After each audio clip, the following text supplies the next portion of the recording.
small enough room that we don't need it. But I'm telling you about this microphone because will there be time for questions from the audience? Yes. Of course.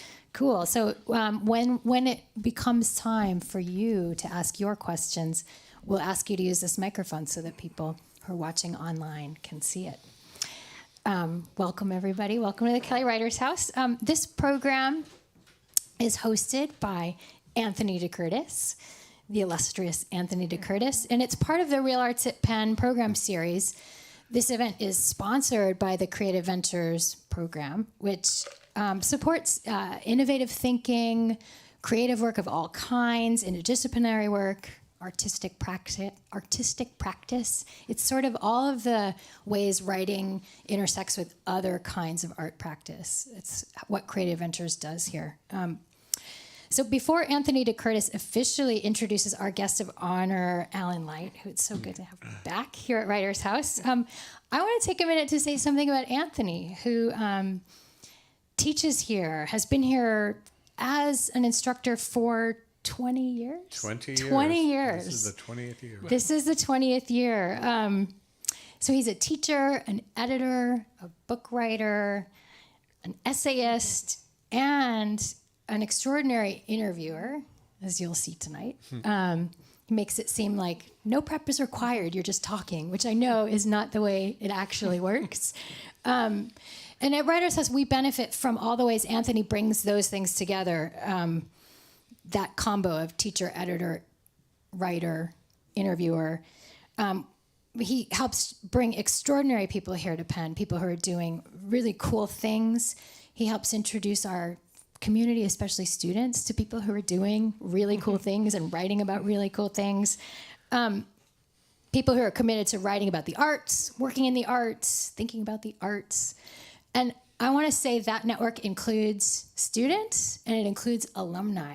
I just looked at a list of all the students past of Anthony DeCurtis, and it's a crazy list. It includes comedians and theater people and writers doing tech writing, writers doing music writing, writers writing. They're doing writing of all kinds. Political writing. Political writing. Yeah, so it's really great. And so I hope you all are thinking of yourselves as part of that community because you're here. And it's a really great testament to Anthony's work and the things he's doing. So tonight, Anthony has arranged for us to meet the extraordinary Alan Light. You're in for a treat. Help me welcome them both. Thanks very much. Thanks for coming out tonight. And, I want to say a few words about the Kelly Writers House first. For those of you who maybe are not as familiar with it as you might be, just about every day there's an extraordinary event here. And I have to say, I mean, I've been asked from time to time to talk to people about the Writers House to try to get people to contribute money, actually. And one of the things that I always point out is that, if somebody came to Penn, I'm sure their parents are not eager to hear this, but if somebody came to Penn and never went to class and all they did was come to the Kelly Writers House every day, they would leave with a truly extraordinary education. They're writers, they're musicians, filmmakers, artists of all sort are welcome to this place. And there's one of the great things about it is that it really establishes links between people who are doing the biggest, most extraordinary things that we all know, and people who are just starting out, like yourselves. So I'm very proud to be doing events here, to be part of Penn. I mean, the 20 years is a little hard to believe, but Alan has been along for just about that whole ride, has been a guest here many, many times, and somebody who was a writer and editor at Rolling Stone, was the editor of Spin magazine, was the editor of Vibe magazine, was one of the founders of it, and has written a number of books, a book on Nina Simone, a book on Peter Frampton, and very recently was the guest in in my arts and popular culture class talking about his book on Leonard Cohen and the song Hallelujah. Alan is somebody who has also been, and let me hasten to add that those books are available for purchase. Alan would be happy to sign one for you, I'm quite sure. And there's also going to be a little reception afterwards, so we'll have time to chat here. Alan and I will talk a bit.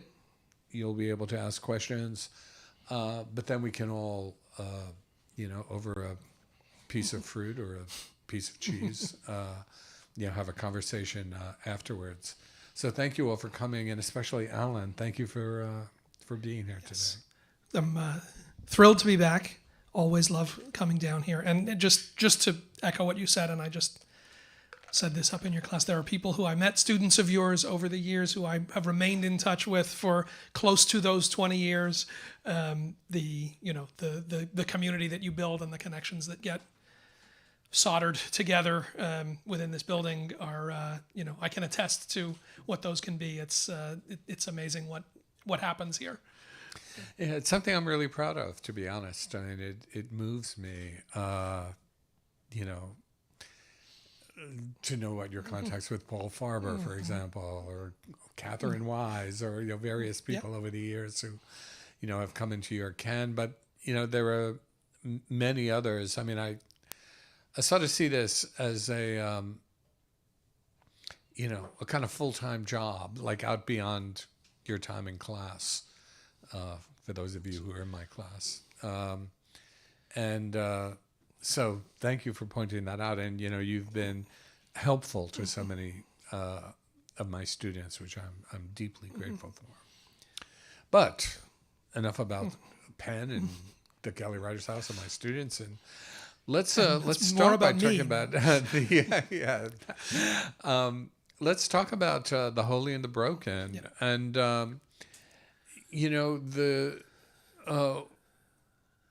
coming to this song, Hallelujah, I mean, we've already discussed in class, the various forms that this song has taken and how it has not slowed down.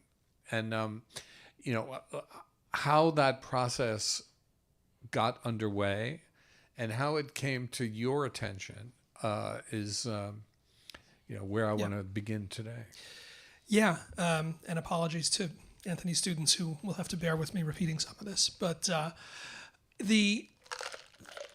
remain struck, and I should say this book came out 9 or 10 years ago.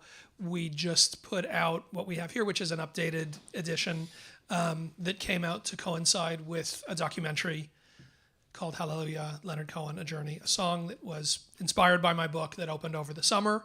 And is just now available. It is available on DVD and available to stream right now on Amazon Prime and others. It will be coming Apple Plus also, I think. It will be coming for more widespread streaming a little bit later, but is out there now in the world.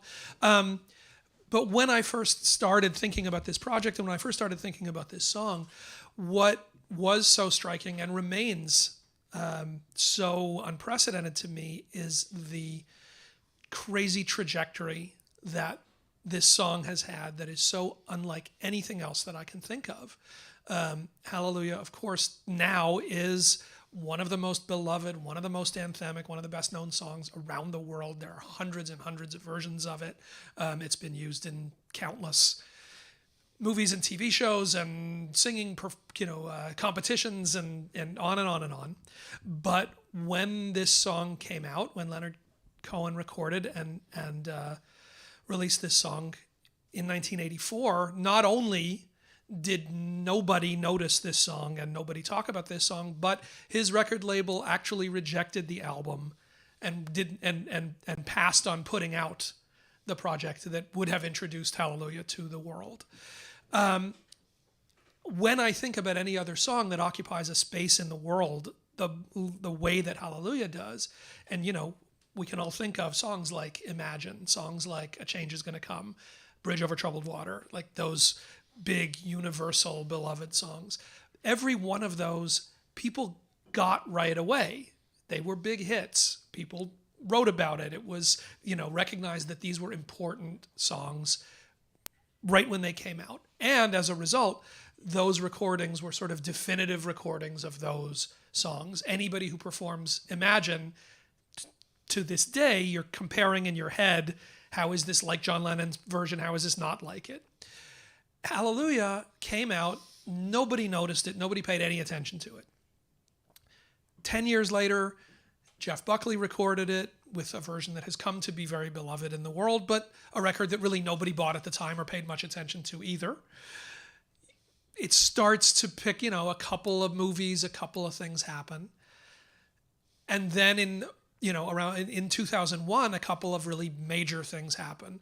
One is in the wake of September 11th, the official VH1, the film, the clip that they made to pay tribute to the rescue workers and the first responders was all footage that was cut to Jeff Buckley's Hallelujah, and it basically played nonstop on the Viacom channels for a long time. But right around that same time, a movie called Shrek was released, with a very unlikely usage of John Cale's recording of Hallelujah at the sort of emotional climax of the ogre and the princess have broken up and she's going to get married and he goes back to his hovel, and Hallelujah becomes the Shrek song, and to an entire generation, out of nowhere, sort of becomes discovered as this emotionally resonant song that people start to pay attention to. And it starts a snowball rolling downhill that becomes, it's used in, it's in ER, it's in The West Wing, it's the finale for 2 seasons in a row of The OC, it's in every TV drama, then it's in American Idol, X Factor, Voice. Still to this day, pretty much every week somebody is singing Hallelujah on one of the singing competition shows. And this song explodes and becomes this phenomenon 20 years after it was recorded. So I was sitting in Yom Kippur services, sitting in High Holiday services, and this is like 2010, 2011, and the choir came out and sang Hallelujah. Thousands of people there. And this like crackle goes through the room, and you can feel everybody knows this song. People are crying. People are like, there's this, you just feel the reaction to the song. And I just started to think about, okay, recently it had been used, Katie Lang had sung it at the Vancouver Olympics. Justin Timberlake had just sung it at the MTV telethon after the earthquake in Haiti, that benefit. There were pop stars doing this song, and I just started in my head to kind of walk back. What happened? What the hell happened to this song that all of a sudden, but not all of a sudden, it's everywhere you turn, and it's in all these different parts of our lives. And how did we get there?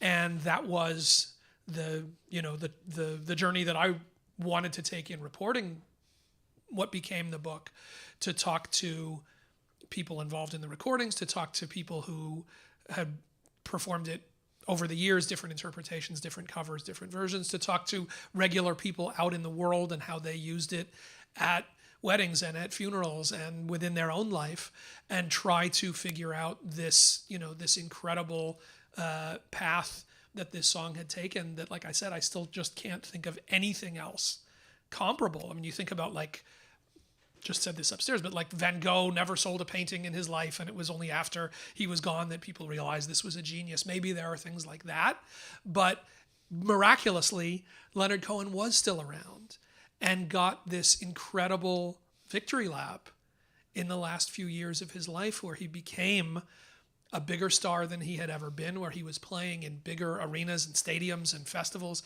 than he had ever played in, largely because of the momentum of the discovery of this song that gave him this, final victory lap that so few artists, especially so few artists like that, get to realize. So there was just so much drama to this story that it felt like there was maybe a book, and then the others decided there was maybe a movie in it. So I wonder, it's sometimes it's very useful to just go back to the thing itself.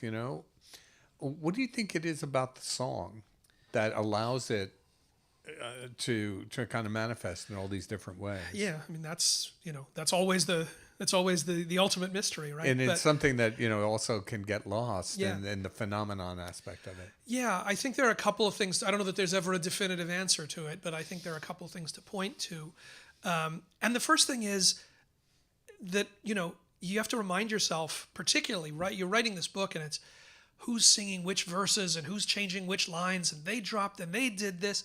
And you got to pull back and go, dude, it's a song. Like, people like the melody of the song, because if they don't, it doesn't matter. Like, it isn't a poem on a page. It's a thing that people want to sing. And that word is such a, crosses traditions, crosses different faiths, resonates with, whatever your own spiritual background is, this idea of hallelujah, of that as a sort of celebratory word.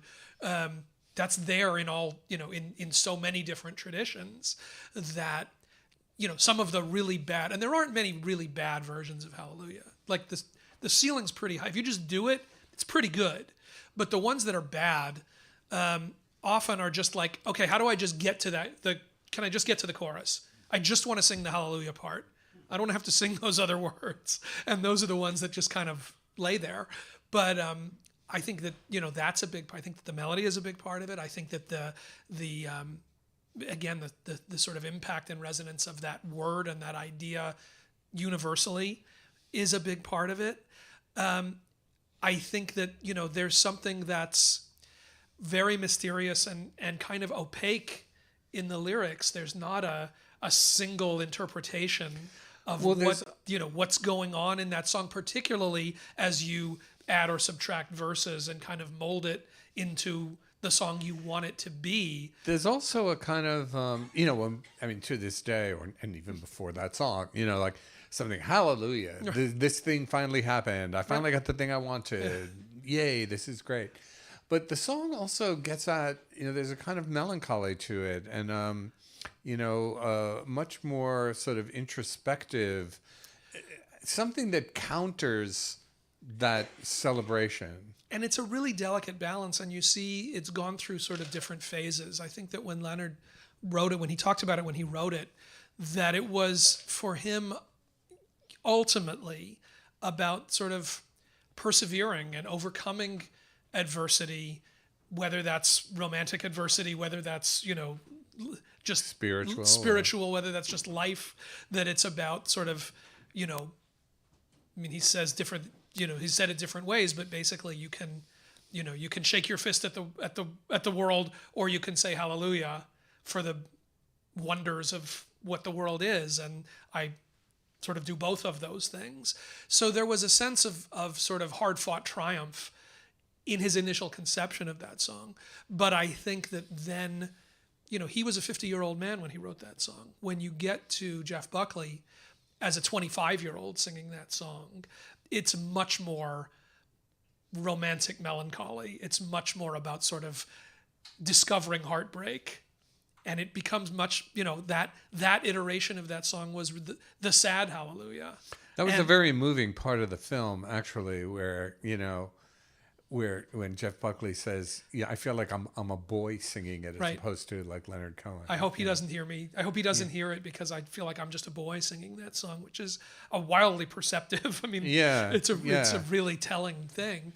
But I feel like then, maybe because of the Leonard story, it like pushes through, when, again, Katie Lang singing it at the Olympics is back to some of this sense of sort of triumph, right? That's not about singing it because it's a sorrowful, mournful sort of a song. That's about, pushing through. We're at the Olympics. Right, we're at the Olympics. It's about you pushing through, fighting through, and finding that triumph. So I think that it's gone through different manifestations in terms of what's the emotion at the heart of this thing.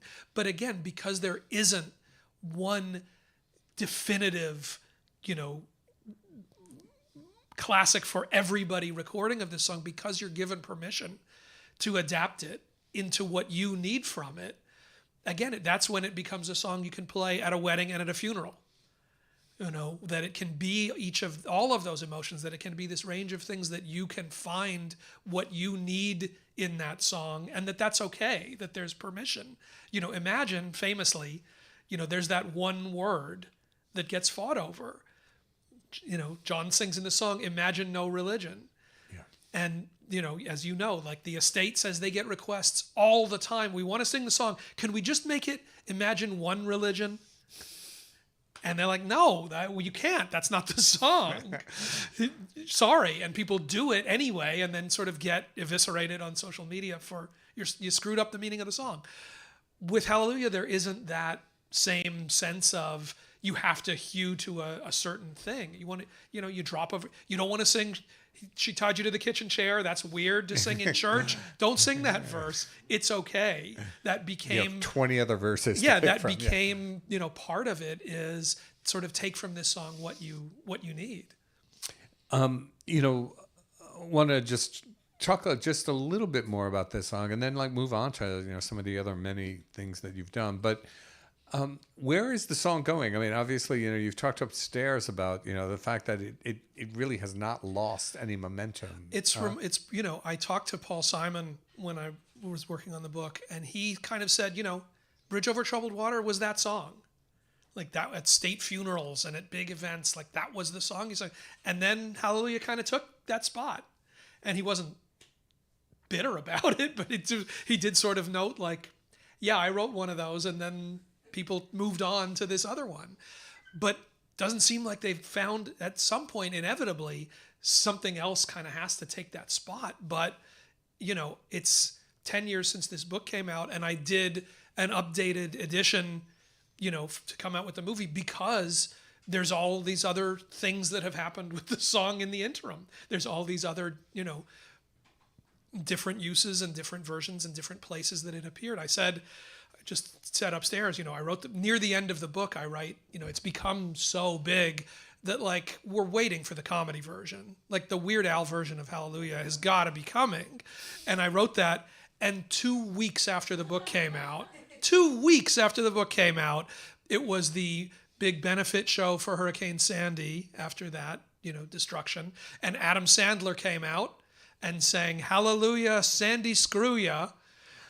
And my book was out of date immediately. And you know, it's the thing. It's the permanent impermanence of these projects. But it's continued. You know, it does continue to evolve, to get discovered. When I wrote the book, it hadn't really been touched on by the country music community, and I sort of thought like that's coming.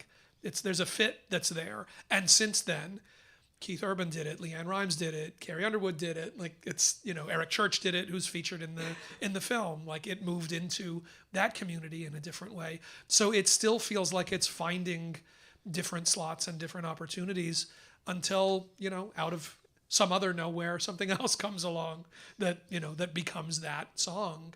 But I still get, you know, there's still weird versions of people singing it in Yiddish, or people like it shows up in the social media feed every damn week, one way or another, with something that somebody's doing with it. Well, you know, this The Holy or the Broken is not the only book you've written by any means. I wanted to talk, you know, a little bit about, you know, a project that you took on for, you know, another figure that's really entered the culture in a big way. Not that she wasn't part of it, but like, you know, Nina Simone is now a name that just kind of comes up all the time, and that wasn't always true. I wonder, you know, if you could talk a bit about that project and you know, getting involved in that, Yeah. and, you know, in her work and her importance. That was an interesting. I mean, you know, as you know, every book sort of has its own story, has its own, you know, origin story. Maybe there are people who've sort of figured out a strategic formula to figure out how you move from one book to the next, but I certainly have not figured that out. And that the Nina Simone book came in a totally different way. The Hallelujah book was one of those actual like sudden spark of an idea, and like maybe there's a book in it that is sort of the dream of how these things are supposed to happen. It's probably the one time in my life that's actually happened. The Nina Simone book was completely the inverse, because I'm sure everybody's familiar with the documentary, the What Happened Miss Simone documentary, which was an Oscar-nominated film. So the people who, and I can't remember exactly who it was, but they were, that team was working on the film and had this notion of, we've done all this research and we've pulled up all this stuff, and we have her diaries and we have her notebooks and we have all these, transcripts of these interviews that she did, published and unpublished, and like this much of that is going to make it into a 90-minute film. We'll use one thing from the diaries, but there's all this stuff here. And so they came to me and said, well, what if we just sort of gave you all the stuff that we've pulled to make this movie, and can you turn it into a fuller version of the story that's not the 90-minute version, but like flesh that out. So it was a completely opposite from the way that every other book, you start from zero and you go do the research and you sort of build your story as you go. And this is the most pretentious thing in the world to say, but I'll say it. Usually it's like painting. Usually it's the blank canvas and you're adding stuff. And that was like, sculpture.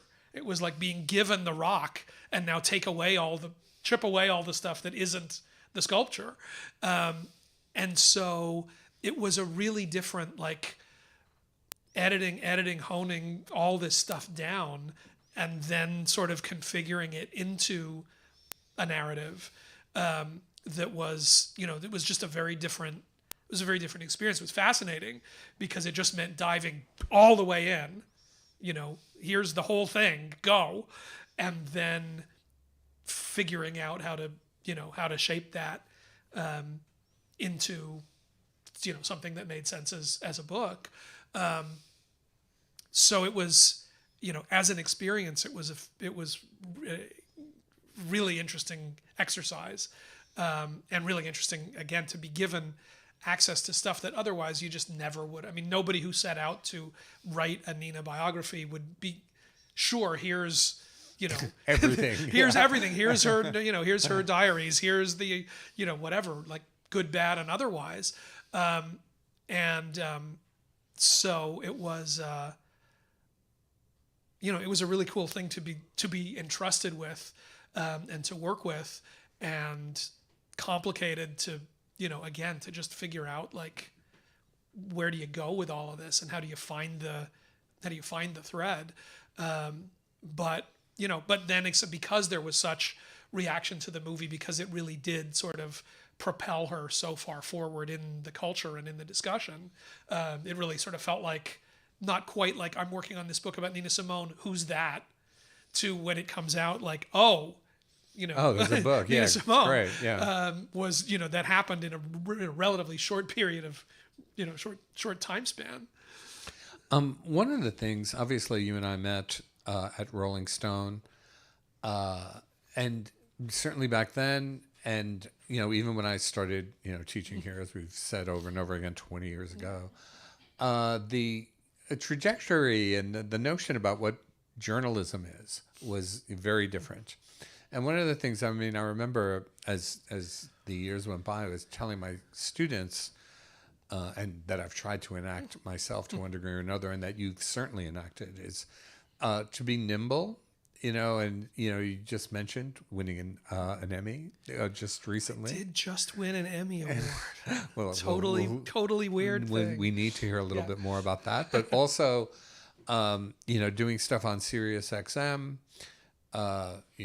doing book writing, still obviously doing journalism. Talk about. First tell us about the Emmy, but then also, just talk about the kind of media environment and, negotiating a path through all that. Yeah. It certainly isn't news to anybody, how transformative that's been, that, we've had to fully live through. You say nimble, which is right.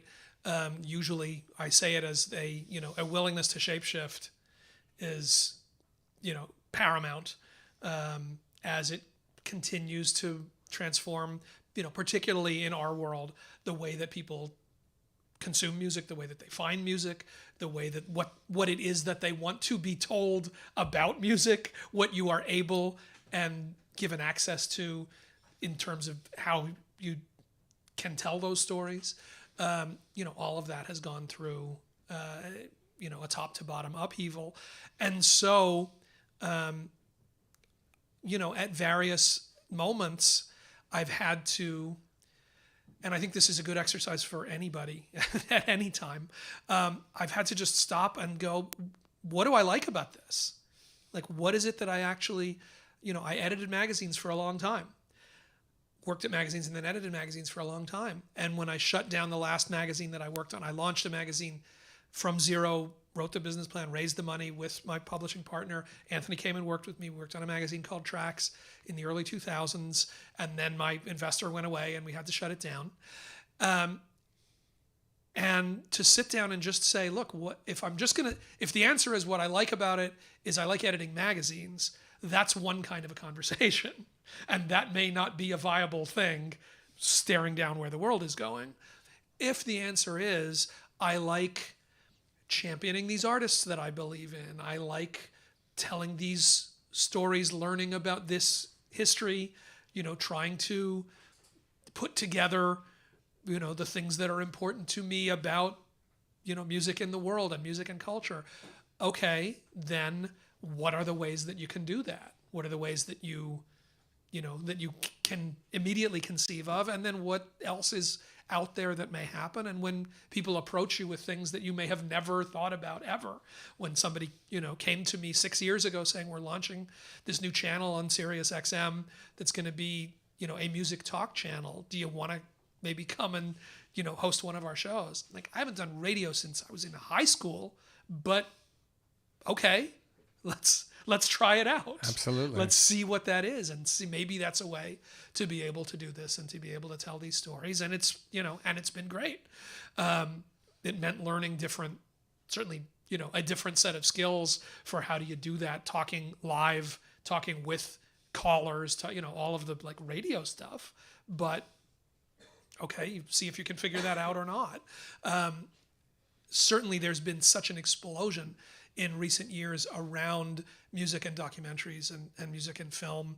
And I've been, happily approached to be involved in some of those things and also much more actively trying to get involved in more of them sort of while the iron is hot, including that I was asked to be part of a team that put together a documentary for a series that the New York Times and FX have been doing.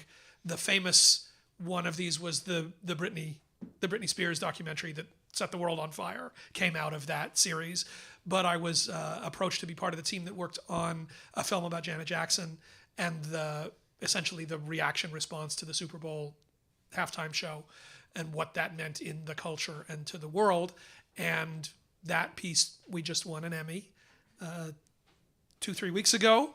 And I did not see that coming at all, but there it was. And so, staying locked into, it makes it very hard. What it makes it hard to do is it makes it hard to teach these classes. Yes. And figure out what it is that you want to be conveying to students who are coming into a world what we entered was so different, and the things that felt like the skills and lessons and things that we took on starting out, which of those still apply and which of those have nothing to do with what it is that they need to be doing. That part of it, is that's the part I have taught off and on over the years, as you know, and that has been harder than anything else, figuring out how to adapt and adjust. Yeah, I think that the main thing, and I actually loathe when people say this, but, people talk about storytelling all the time. And, there is a truth to that, much as, it reduces things to a level of kind of obviousness that bothers me. But it is finally telling stories. And whether you're doing an interview or you're writing a profile or you're making a documentary or you're writing a book or whatever it is, developing your instincts for, what is going to resonate with people when they hear it is, I think, part of the skill. And for sure, regardless of medium or format. Completely. Absolutely. And, I think, and I'm curious to hear from students on this in a genuine way. What I think is difficult, is slippery in some ways, is when we were starting out doing this, you know, it was a difficult path, but there was a clear There path. was a path. There was yeah. you knew what your targets were. You know, it was, I want to go write for Rolling Stone and I want to write books about, whatever. You could have a sense of, this is what I'm setting out to shoot for. Yeah. And now I don't know how you set that. Like, I don't know when you think in your head and close your eyes of, what do I want to be doing? If you want to be pursuing music journalism, culture and journalism, any kind of journalism, and you're projecting 5 years from now, how do I want to be doing that? That, I think, is a really, tough thing to answer. Well, yes, it is, and I don't necessarily think it's I don't think it's possible or even necessary to answer it. I think what's the advantage of now. The one is the ability to get stuff out. Right. Like there are so few gatekeepers. Like you don't need to convince some editor or wherever we needed to go to get somebody's attention. When it happened, fantastic. But a lot of times you would think like, gee, I mean, I feel like I'm a great fit for that place. Like, why is this person not paying any attention to me? Who knows? But now you can just kind of get it out yourself. Right. And try to get it to people, and in various forms, and you can, you put things out there and, make an effort to get it around, and anything is potentially national or even international. And but it's a weird, again, for us, there was that sense of, well, I want to write about the biggest, I'm doing this because then I want to be able to interview Paul McCartney and write about well, if you sit down today and you're like, I want to be able to, go and sit with Beyonce or sit with Taylor Swift and I want to tell those stories. They don't have to sit with anybody. The way that media, the way that particularly, music media was a way for those people to connect, for the biggest pop stars in the world to connect with their audience. They would go to Rolling Stone because this was where they knew they would be understood to tell what they have to tell for, their fans and their following to read about. Now they can communicate directly what exactly they want to say to their fans. They don't need those intermediaries. And so, when you're trying to set for yourself, where do I want to be? Where does this lead me to? It's just such a different game. And it's not to say that there aren't stories to tell, and it's not to say that there aren't things to say about those artists or, about other artists or whatever it is. But it's just so radically different than the way that we framed that. Well, once again, I'm not necessarily somebody who's typically this sunny, but I do think that it also frees you from the kind of access that was such a torment, as from working in like magazines or whatever it was, where you're trying to get Beyonce or whoever. You don't need Beyonce, or Beyonce's doing whatever Beyonce does. But, you are free to sort of write and say whatever you'd like to say.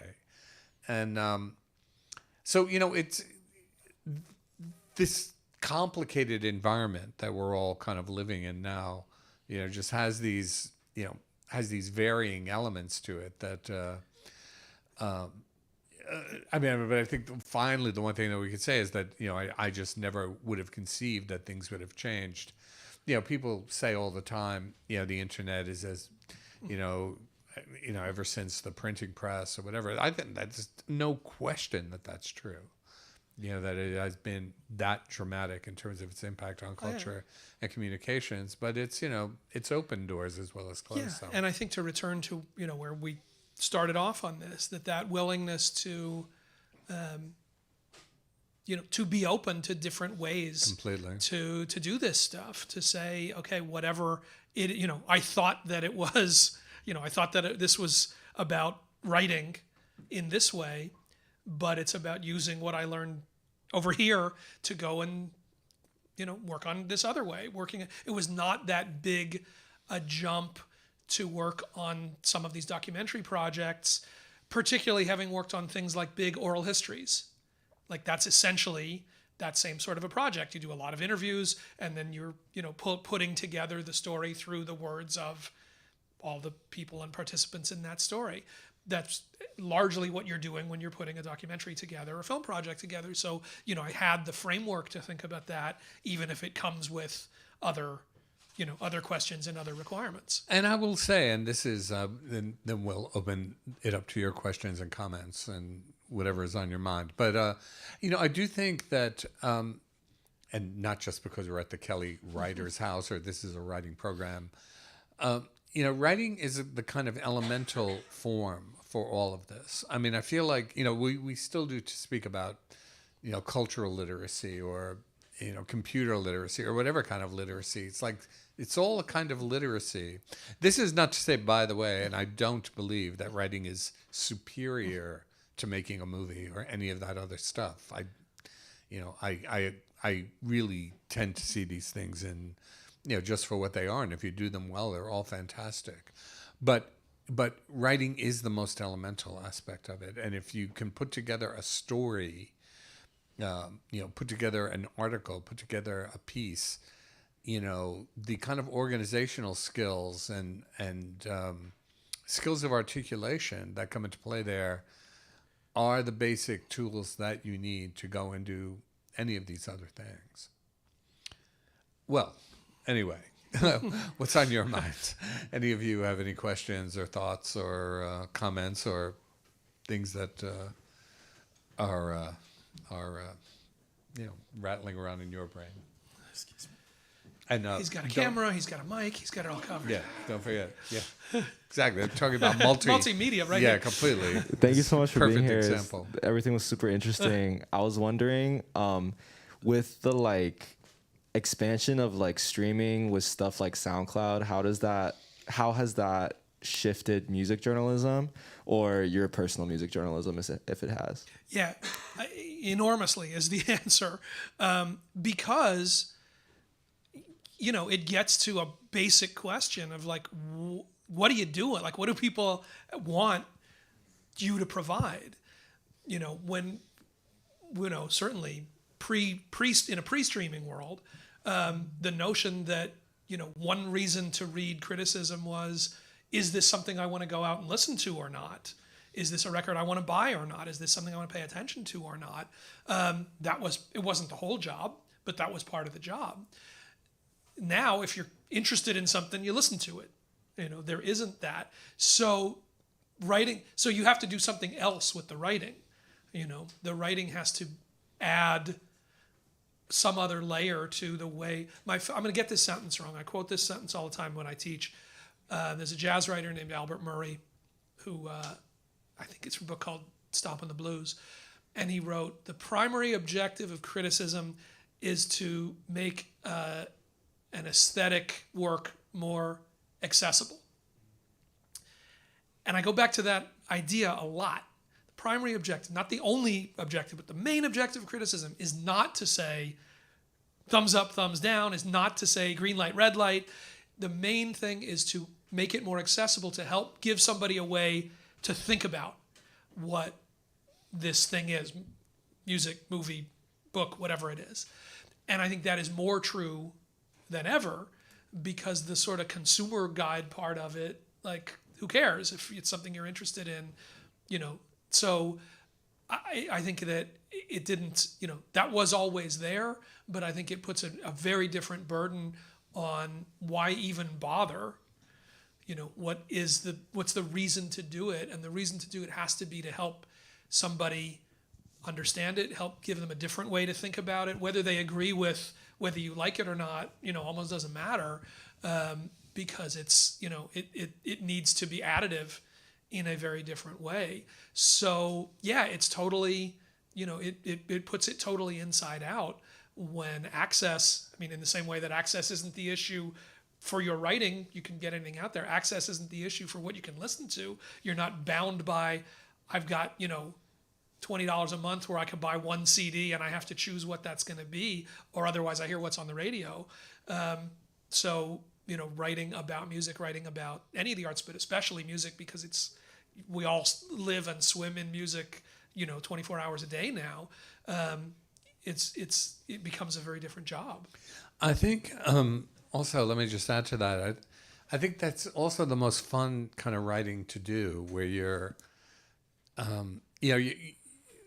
you're not informed. Like, I mean, this will sound maybe morbid or something, but I used to really enjoy, writing obituaries for major artists, because people were in an incredible emotional place.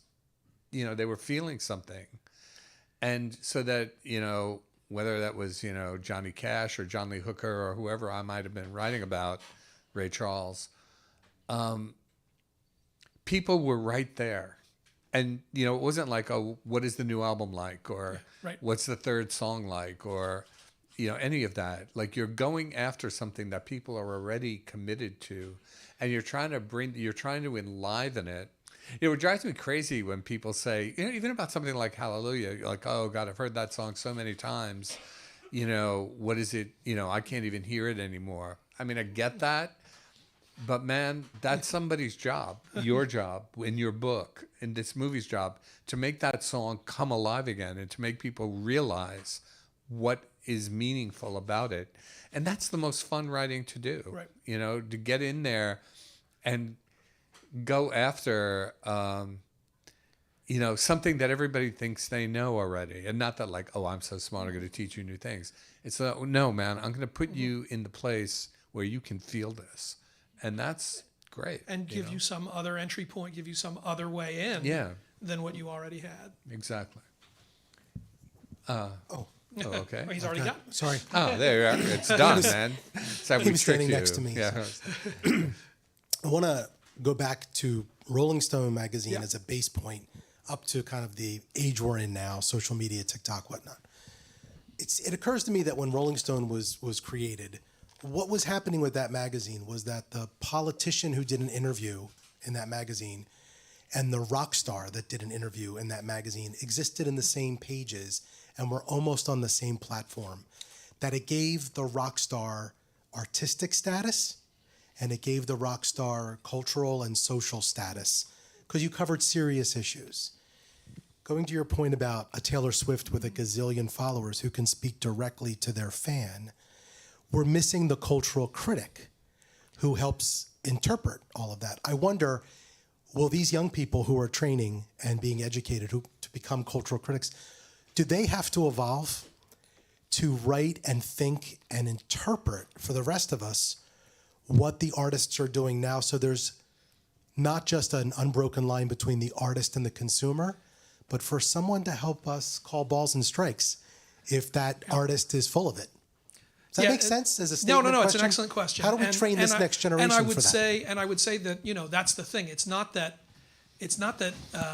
big superstars now, can't do an interview. It's that there has to be a reason for them to do it. They don't need to do it.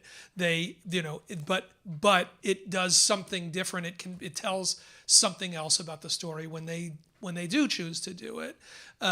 And you're absolutely right that if these, that for those artists, if they only, or artists or whoever, that this is as true for actors or for activists or whatever it is. There are many things that are great about having that direct connection to their fans through their social media, but if that's the only way that they exist, it is in a really weird bubble that's entirely sort of curated and mediated, which I think then gets to what you were just saying, which is then what is it that journalists can bring. And I do think it's on people who've grown up within a social media universe are going to be in a much better position to try to figure out what that role is and how to be additive and how to enhance and how to evaluate those figures from a distance, as opposed to us sort of in some ways being like having a bad attitude about, can't they just do an interview? And like, can't we just write a regular story? No, without a doubt. For somebody who's in it to look at it and say, no, this is what else we want to talk about or think about that particular figure. I think that is an important role, and I think that does continue to evolve. Yeah, I mean, I should mention, my daughter Francesca is 16, and I really made a point.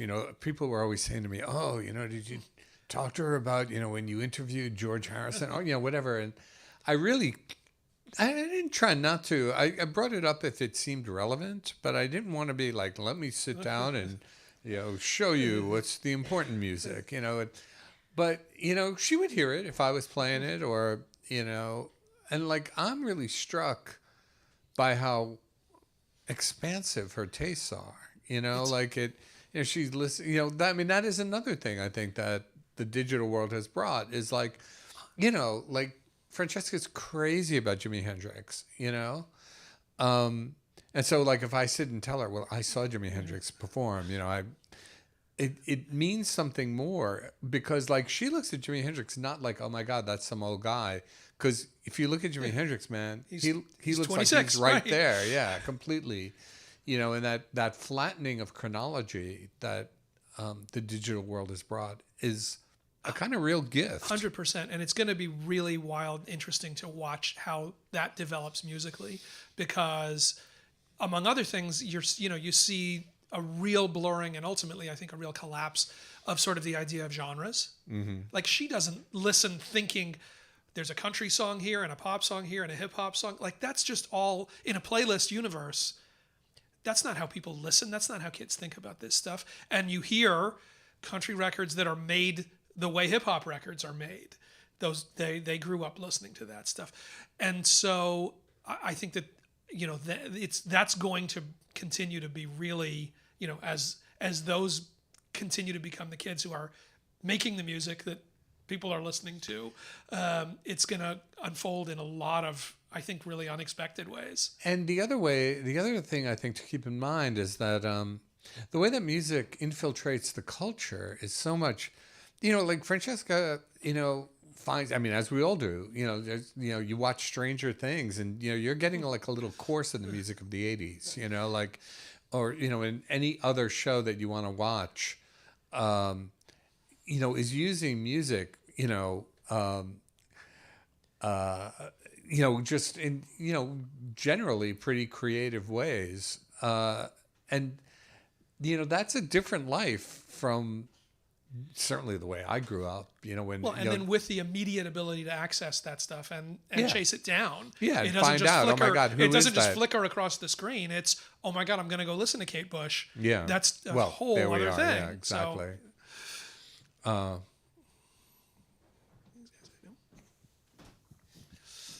Thank you.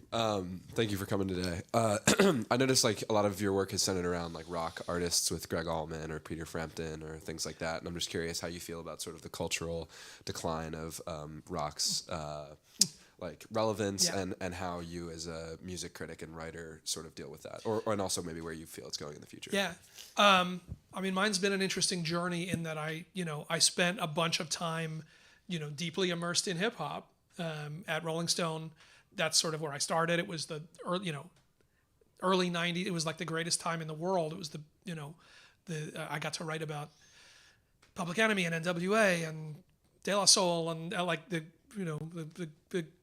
greatest stuff of all time. It was like writing about, jazz in the 40s or rock and roll in the 60s, and then went and launched Vibe and spent a number of years, really, really focused in that world. Not that I ever lost the love for the rock stuff that I grew up on. Hip hop, very much to its credit, amazingly to me, has managed to largely remain a young person's game. And there's a lot of, as I got older, and as hip hop continued to move, I felt more detached from and made my peace with it, saying this is not about, it ain't about me. This is, people are not making these records for, a 40-year-old guy with a 5-year-old kid. Like, that's not what this is. So there was a lot that I sort of understood and respected, got what it was going for, but didn't feel it in the way that I had felt that stuff. Rock and roll as a sort of in the classic guitar, bass, and drums rock and roll thing, I think it's going to continue to go through dips and waves and spikes, but ultimately, and I've been saying this for a while, and then interestingly, Jan Wenner, our old boss, said this in an interview in the New York Times, and it jumped out at me, which is he was like, rock and roll is going to end up being like jazz. And people went nuts, and they were like, no, because rock and roll is going to live. Like, listen to what that is. There are probably more people playing jazz today at a higher caliber than ever before. It's taught at conservatories. It's, a major that you could have here on campus. It's presented there's jazz at Lincoln Center. It's presented in symphony halls, but it's kind of a historic, it's kind of a history piece. There are still young kids, and the younger players who are doing it are taking it, bringing hip hop into it, bringing electronic into it, bringing different sorts of things and moving it forward. And I do kind of feel like ultimately, rock isn't going to like die and disappear, but I do think it's going to be, it lives. Like my son was a huge School of Rock kid. Like all through growing up, he's a guitar player. He did a million it was the greatest thing in his life. It was his best friends. He got up there, he got to do that thing. But like, it's a thing that 12-year-olds learn, as part of their life education. Is that the sort of like rock and roll spirit? It's a different thing. And so I kind of feel like, that's, there's the version that says like 200 years from now, what's it going to mean? And 200 years from now, is it just going to be rock and roll is that thing that the Beatles did? And then if you pay more attention, it'll be like, how do other things exist in relation to the Beatles? That may be true way down the line. But, yeah, look, there's a lot of interesting, like especially young women reclaiming the sort of more traditional rock and roll thing and doing a more, all the sort of reclaiming of pop punk, re-energizing of grunge through a like teenage girl lens right now, I think puts another spin and another place to it. But, it's not the music of the future. Well, look, we're kind of, at our. We got to take her. Oh, can we go? Oh, okay. Yeah, sure. I was going to say and after this we can continue informally. Yeah. But she's at the reception. This is super embarrassing, but my question was just asked, so I appreciate you for answering. That was it. That was my question. You guys were both waving, and that was the wow. There we we really are. brought it all the way back. We're on the same wave. Are there musical projects you're excited that are coming out soon? Hey man, we're how many days out from the Taylor Swift album? I'm not gonna lie. I love her, and I'm counting down, like everybody else. Midnight's is on the way. What is coming that I'm super excited about? Or what have you been listening to recently? Yeah, I always hate the "what have you been listening to?" It's the hardest question in the world, because so much of it is like, what are you working on? I just did. This piece I did for the Times, or I'm writing something on Bono's book, so I've had to get old U2 records out and listen to that.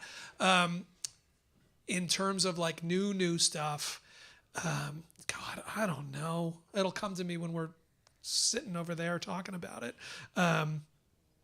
But there's always stuff. There's always stuff that's good that's out there, but I don't know that this year that there's been. Every year at the end of the year, and you've got to do your 10 best list. I can come up with 10 records I can always come up with 10 records that I like every year. Yeah, more than 10. I can always come up with 20. The question is how many of them are like, am I going to care about 5 years from now? And some years there are a couple that I'm like, okay, for everything that was terrible about 2020. And we know everything that was terrible about 2020. 2020 was an unbelievably great year in music, where there were the Taylor albums, there was the Fiona Apple album, there was a great Bob Dylan album, there was the Haim. There were like 5 or 6 things that I'm like, oh, these are really ones that I will continue to go back to. I don't know this year that there's anything top of mind that I point to like quite like that. Maybe as I think about it, there will be. I don't know. You got anything? I don't. What I was going to say, and I do want to bring us into the reception. you live in your time. You live and you respond to what's around you.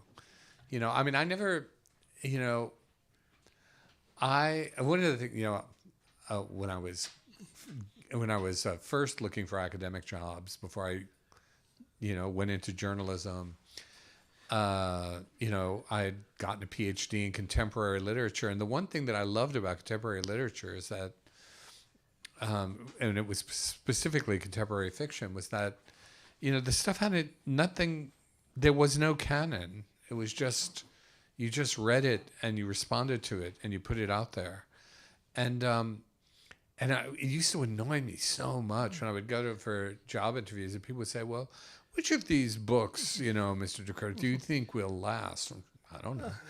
If you were talking to me about, Percy Shelley and, when he died, or John Keats or, any number of other people who were virtually unknown and went for decades with nobody paying the slightest bit of attention to them, who would have said to you, and what would you have thought of someone who had said, oh, I think they're the ones that are going to last?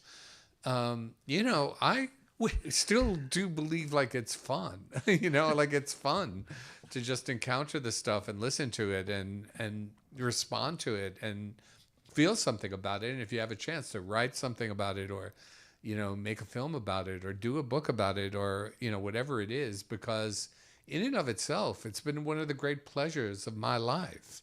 So, which brings us 100% back to Hallelujah, not being discovered for decades and completely. taking over the world in a way that nobody ever would have.